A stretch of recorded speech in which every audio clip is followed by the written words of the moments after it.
Today's video has been sponsored by JLC 3DP. Revell released this kit a couple of months ago, and ever since it came out I did the unboxing and I couldn't really wait to get started, and now finally the time has come. Now this kit is not fully assembled yet body-wise. There are a couple of components that if you follow the instructions strictly you should not be gluing on prior to paint, but since I'm a bit stubborn and I don't really like putting on bumpers after the parts have been painted, since they usually don't align perfectly and need a little bit of refinement, as in a lot of sanding, I don't really want to do that after paint because that kind of ruins the paint. So the rear bumper was glued on before paint, and also some of the smaller side pieces behind the doors in front of the intakes were also glued on. I believe those can be glued on prior to paint, but the rear bumper, according to the instruction, needs to be done after paint. Now, nonetheless, I will figure out if that's a big deal once it comes to the final assembly, but I think it should be pretty much fine at the end. Most of the panel lines are pretty nice, but not really all that deep, and I really like to have them a bit deeper so they give a bit more of a 3D effect and look a bit more realistic. So those were all scribed out. Then I marked all of the panel lines. I marked off all of the mold lines that needed to be removed, just to give me a visual aid on where they are and the process and progress of sanding, going through all of the steps, removing them carefully, and also removing all of the sanding marks with a final scuff up of 600 grit. Now while I was doing that, I also gave the rest of the body a nice scuff with some 600 grit so the paint and primer sticks to it really nicely.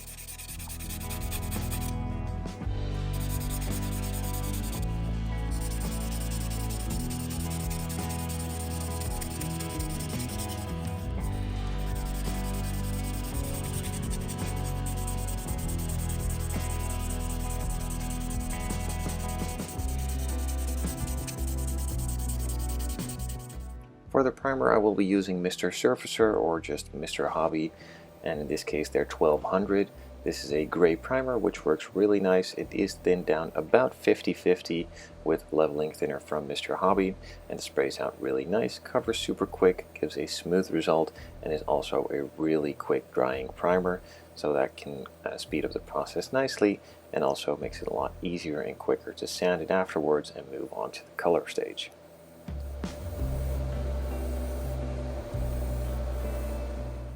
Like I briefly mentioned at the beginning, after gluing on the rear bumper, I did refine most of the panel lines and gaps to align nicely with the rest of the body, but the panel line was still a bit of a mess, so after the initial coat of primer I did scribe it again with a small saw blade, a photo etch saw blade that scribes really easily, but you can also just saw through it, so be a bit careful. This makes it a bit smoother and more even all over the panel line itself, and then creates the nice smooth result you're after. So once that was done, I did sand it down a little bit and added some more primer to blend it all in and make it all smooth.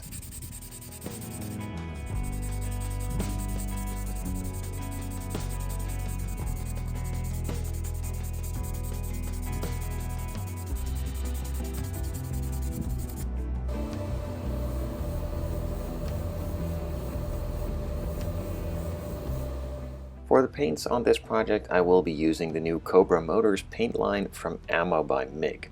This was sent out to me free of charge, and they just simply asked me to use it in my videos and showcase it to you guys if I liked it. Now the positive thing about these paints, they have a ton of colors specifically made for scale model cars, and they are an acrylic paint. Now the clear coat is not, that is a lacquer 2K, so that's something entirely different, but the colors themselves are acrylic, which is really nice, a little less harmful for the lungs. It doesn't really smell as bad as other paints. It kind of smells a bit like clay, has a funny smell to it, and it's not really all that bad. Now it is acrylic, so that sort of kind of means that it is water-based. That does mean it takes a little bit more time to dry and cure fully, but with a hairdryer that can be sorted out pretty quickly. You can also just leave it for about 15 minutes in between coats. Now this also means that the paint does not really eat into the plastic. If you are familiar with some lacquer paints like Zero Paints and other brands, Splash, etc., if you put those on really heavily, it will eat into the plastic, deform it, crease it, and make it look really bad. So with these colors being water-based or acrylic, so to speak, These do not have that problem, and you can lay them down really heavily to get full coverage in pretty much one coat. Now, I do not advise that, but you could do that if you wanted to. Now, there are a variety of videos and instructions on the nFOUW YouTube channel and their website as well about these specific paints and their application, and to be really honest, it is a little bit confusing, but if I understand it correctly, you can do pretty much whatever you want, and there are multiple ways to get to that result. Now, in my case, I decided to build up the layers a bit more slowly and not go full tilt, spraying extremely thick and wet coats. I just applied it in 2 to 3 coats to get nice coverage and a nice even result, but you could, according to their instructions, also just put it on in 1 coat, have full coverage, leave it to dry, and you're ready to move on to the next stage. Now, since this was my first time using the paint, and I am a little bit familiar with acrylic paints as I've used some other brands in the past, I didn't really want to go full heavy coats straight on, but I did want to see what the paint was capable of, so I didn't go too thin either. But testing on some smaller pieces, I felt pretty comfortable doing the body a little bit heavier. Now, as you can see, the paint lays down really nicely, really quickly covers, fairly even too, and the paint coat that I'm applying is nice and wet, so it does even and level out itself really good too. After applying this first coat and getting nice coverage already, you can decide just to leave it and cure for about 15 minutes. Air dry at room temperature, about 20 degrees Celsius, should be fine in most cases, but you could also take out a hair dryer or a different heat source at low heat and cure the paint a lot quicker. Now, I decided not to want to wait and just go full tilt, add the blow dryer, hair dryer on top, let the paint cure really nice and quick, and move on to the next coat. Now, it is advised that it takes about 24 hours for the colors to fully cure, so after applying the last and final coat of color on the body, at least for the orange-red, I decided to set it overnight to cure before moving on to masking. And while the paint is curing, I want to take out a couple of seconds to thank the JLC 3DP for sponsoring today's video. If you do not have a 3D printer yourself but are ever in need of a 3D printed part, JLC 3DP has a super nicely streamlined online platform that allows for easy uploading of 3D models, gives you instant quotes, and also real-time order tracking. There is a wide variety of materials that you can choose from, such as SLA, nylon, metal, plastic, or SLS nylon, or even WJP resin. They meticulously manage every step with production times as fast as 24 hours and delivery within just 2 days. Check out what JLC 3DP can do for you at the link below. Up to $60 coupons for new users and other really nice discounts are available. Again, links are in the description down below. After letting the body cure for about 24 hours, the paint has fully cured, so I could move on to masking. Now, the entire body needs a ton of masking. Since I did not paint the body in black and I did it in orange, there are a ton of accenting pieces that still need to be painted black. Now, I did apply a bit more than the standard car out of the factory for some areas on the side skirts and also the top window frame that usually is painted in body color, but I thought it would be a nice accent to have that in black. Now, the roof is an option, but I wanted that to be in black too, and I could decide to do all of the black pieces in carbon fiber later on if I wanted to, but I also find that just having it in black looks pretty nice. But do let me know in the comments what you prefer. Would you like to see it in black or just have it done in carbon fiber? And if you want to see it in carbon fiber, should I do a gloss carbon fiber or maybe even a matte or satin finish? Let me know in the comments down below what you think. So just like with the initial orange for the body, I decided not to go full tilt and heavy on these black coats either. Now, I did mask a lot of the areas off, so there are some masking lines, and if you spray a full thick coat on those masking areas, then you could leave a thick, nasty looking line, and I don't want that. So that is also taken into consideration, going for a bit thinner and lighter coats on the black, and rather doing 3 or 4 coats instead of 1 or 2 really heavy ones to build it up nice and slowly and also get a super nice and even finish. Now, again, according to the instructions, you could just go full tilt, full blast and cover it in one go, but I personally don't really prefer that method, and this seemed to work out really nicely. by doing it in a couple nice and thin coats and using the hairdryer, blow dryer in the meantime to cure them really nice and quickly. Now once the final coat of black was applied, I could carefully start removing all of the masking tape and then setting it aside again for about a day to let the paint cure.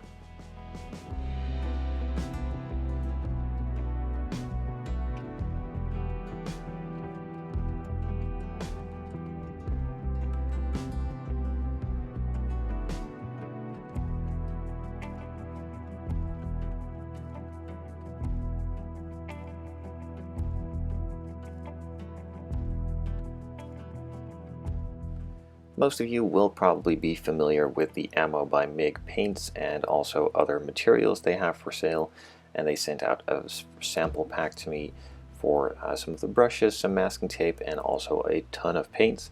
But in this case, the Cobra Motors paints can be applied by airbrush if you thin it a little bit, or you can even brush them on if you prefer. Now there were a couple of small areas that I either missed or needed to be touched up, so I decided not to mask it off again, load the airbrush and do it that way, but instead try the brush painting method, which worked really nice. The brushes are super precise and also really easy to use, and the same for the Cobra Motors paints. They apply really well and cover pretty quickly and lay down really smooth if done by a brush too. Now once those touch-up areas were completed, I moved on to applying the decals, letting those sit and cure again overnight before moving on to finishing it off with the 2K Clear, also from Cobra Motors. Now same as with the colors, there are again some instructional videos and also instructions on the website from Cobra Motors, which I personally find a little bit confusing, as you can apply it in multiple different ways. You can apply a couple really thick coats really quickly after one another and let it cure and be finished with it if you're happy with the result, and then move on to polishing if needed. Or you can just spray a thin coat, leave it to cure for 24 hours, spray another coat, leave it to cure for 24 hours, and spray another coat, or another method. But from my understanding of these instructions, you can pretty much do whatever you want. But if you spray one coat and don't spray another coat afterwards, be sure to let it cure for 24 hours before moving on to another coat. If you follow my drift, I personally am not. What I decided to do was just test the waters, spray some coats on, see how they cured and dried after a couple of minutes, and if I wasn't really satisfied, I quickly just went over it again with another coat. So what that came down to was the first initial test coat right here. That laid down pretty nice. The paint was a little bit thick, so it didn't spray out nice enough. I added a little amount of thinner to the mixture of the 2K and then applied a second and third coat pretty much straight after, with not really waiting in between coats, and that worked out really nicely. This pretty much came down to one continuous thick coat being applied until I was happy with the result, had a smooth finish on all the parts. But in the meantime just added a tiny drop of thinner to the mixture to have it spray through the airbrush a little bit better. But that can differ and change in different climates, different temperatures, etc. For me it worked to have a little bit more thinners, but not too much. So I applied pretty much 3 coats straight after one another to give a really nice and smooth result, and I'm really satisfied with the way that it came out.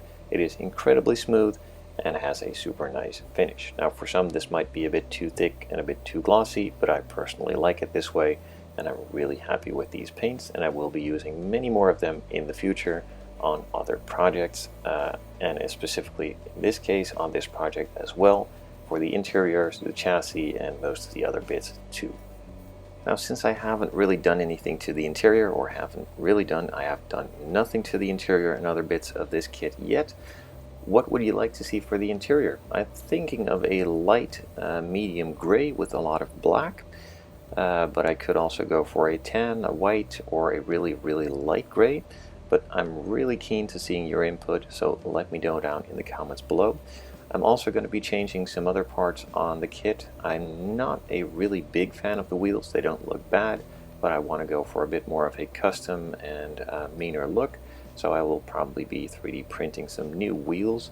If you have any designs or ideas, let me know down in the comments. Be sure to send links to the files that I can actually use and print for this build. that would be much appreciated. I will also be upgrading the brakes and calipers, since the ones in the kit aren't really all that detailed and looking all that nice. So I'm going to be changing those out for a big brake kit to make it a bit better of a looking thing inside of the wheels. Now with that said and done, I'm just going to finish off the clear coat, show you some pictures, let it cure, and then move on to the next stage in the next video. But for that, please do let me know down in the comments what you would like to see, and also don't forget to check out Cobra Motors on their website.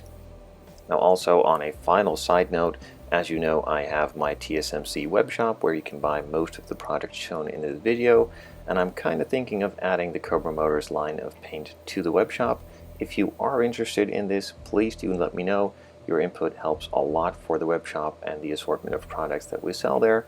So if you are interested in purchasing these paints from me, do let me know, and I will be sure to add those to the webshop fairly soon.